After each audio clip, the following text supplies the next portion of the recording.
अखेर मंत्रिमंडळाचं खातेवाटप जाहीर। अपेक्षेप्रमाणे मुख्यमंत्री देवेंद्र फडणवीसांकडेच गृह मंत्रालयाचा कारभार। गृह खात्यासाठी अडून बसलेल्या एकनाथ शिंदेंकडे नगर विकास खात्यासोबतच गृहनिर्माण खात्याचा कारभार, तर अर्थमंत्री मिळवण्यात अजित पवार यशस्वी। महसूल खात्याची जबाबदारी चंद्रशेखर बावनकुळेंकडे, तर जलसंपदा खात्याची जबाबदारी गिरीश महाजन आणि विखे पाटलांकडे विभागून।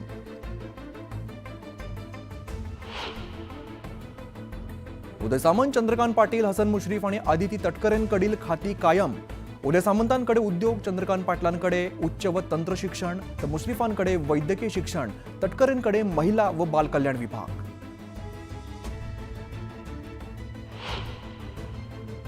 फडणवीसांकडून वाल्मिक कराडची वकिली, संतोष देशमुख यांचा हत्या प्रकरणावरून नाना पटोलेंचा आरोप।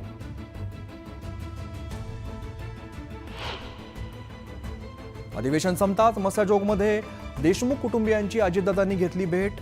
मास्टरमाइंड कोणी असो सोडणार नाही, अजित पवारांचं आश्वासन, तर अजितदादांसमोर सरपंचाच्या मुलीला अश्रू अनावर। धनंजय मुंडेंना मंत्रिमंडळातून काढा, अजित पवारांसमोर गावकऱ्यांच्या घोषणा।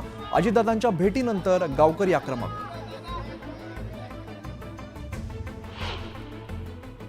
शरद पवारांनी मसाजोगमध्ये जाऊन घेतली देशमुख कुटुंबियांची भेट। आम्हाला न्याय हवा, आरोपीला शिक्षा झालीच पाहिजे, धनंजय देशमुख यांची पवारांसमोर मागणी। संतोष देशमुख हत्येप्रकरणी सूत्रधाराला योग्य प्रकारचा धडा शिकवा। सरकारने या प्रकरणाच्या खोलात जावं, तोपर्यंत आम्ही शांत बसणार नाही, मसाजोगमध्ये शरद पवार आक्रमक।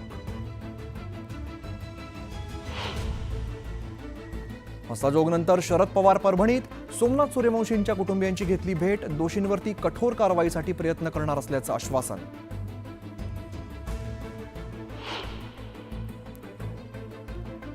राज्यात पीक विमा योजनेत घोटाळ्याचा आरोप। परळी पॅटर्न म्हणत नाव न घेता धसांचा धनंजय मुंडेंवरती निशाणा। पीक विमा घोटाळ्याची चौकशी होणार, मुख्यमंत्र्यांची घोषणा।